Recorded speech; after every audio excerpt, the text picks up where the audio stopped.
Sobrang intense ng laban, iyak sa dulo si Coach Chito. Galit na galit pa sa mga referee. Napatango na lang si Coach Yang sa ginawa ni Kaylan Chongson. Nauna ang angas ng import ng Magnolia. Sayang ang effort sa second half ni Ahan Misi. Game 1 ng quarterfinal sa pagitan ng Magnolia Hotshot sa Trainer Shine Elasto Painters. Labanan ng number 1 sa Group B at pang-apat sa Group A. 8-1 start agad para sa Ross sa pagsisimula ng first quarter, kung saan naging agresibo nga kaagad itong si Aaron Fuller sa ilalim na umiscore agad ng 4 early points. Hirap ngang makapuntos itong Magnolia. 5 minuto na ang lumilipas ay wala pa ring field goal ang mga nakaasul. Umabot na nga sa double digit ang lamang ng Ross sa halfway mark, 12-1. Pero after nga niyan ay sa wakas, nakuha na rin ng Hotshots ang kanilang unang field goal sa naging mid-range shot ni Baroka. Nagbigay nga yan ng spark sa kanilang opensa. Napa 2 small gesture na lang itong import na Magnolia kay Kaylan Chongson after ng kanyang unwon opportunity. Nakuha na nga ng Magnolia ang kalamangan sa 2-minute mark sa naging basket sa ilalim ni Abueva. Nakapapasok lang sa laro pero hindi nga nagtagal ang lead na yan sa Hotshots, kung saan nagkaroon agad ng counter ang Ross. Na poster pa ni Kit Dato si Rafi Ribis sa kanyang naging putback dunk in transition. Lamang lang ng 3 points ang Rain or Shine after ng first frame,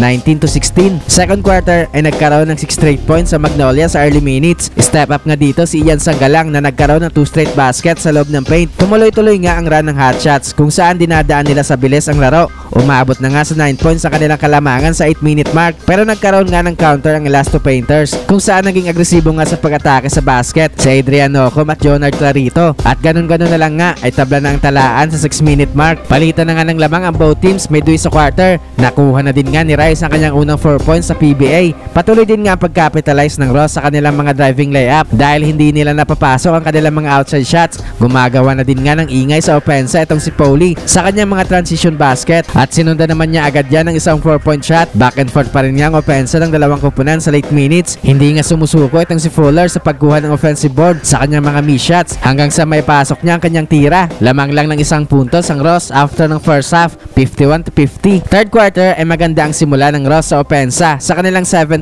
start, nakuha na din nga nila ang kanilang unang tres this game, courtesy of Karakut. Pero agad naman nga nagkaroon ng 7-0 counter ang Hotshots matapos ang kanilang early timeout, kung saan nagpaparamdam na ulit sa opensa si Calvin Abueva. Galit na galit naman itong si Coach Chito sa mga referee, kung saan meron itong sinisigaw sa kanila. Patuloy naman nga ang pagiging agresibo sa ilalim ni Aaron Fuller. Big 3-point shot para kay Clarito sa 3-minute mark para bigyan ng 7-point lead ang Rain or Shine. Pero sa late minutes ay biglang uminit sa 4-point line si Ahan Misi na kumana ng dalawang sunod na 4-point shot. Dalawa na lang nga ang lamang ng Ross after ng third frame, 82-80. Fourth quarter ay tumuloy-tuloy ang mainit na outside shooting ni Jeric Ahan Misi na kumana agad ng isang 3 at isang 4-pointer. Nakijoy na din nga itong si Aris Junicio sa splash party na kumana din ng isang 3 points at isang 4-point shot. Umabot nga sa double digit ang lamang ng Magnolia sa 10-minute mark, but again may sagot ang Ross sa run na ito ng Hotshots sa kanilang 6 straight points. Dikit na nga ulit ang score sa late minutes. Big 3-point shot para kay Kaylan Chongson with under 2 minutes para bigyan ng 1-point advantage ang kanyang kupunan. Nangihinayang naman itong si Coach Chito sa miss basket ni Sanggalang. Naging 4 na nga ang lamang ng Ross with 33 seconds after ng made free throws ni Fuller at Karakut. Another big 3-point shot. Ngayon naman nga ay galing kay Xavier Lucero. Segundo na lang ang natitira sa laro. May chance pa nga itong Hotshots na manalo sa laro, kung saan dalawa lang ang lamang ng Rain or Shine, pero na turnover nga nila ang bola at tuluyan nang nasil ni Clarito ang laro sa kanyang mga free throws para ibigay ang panalo sa Rain or Shine.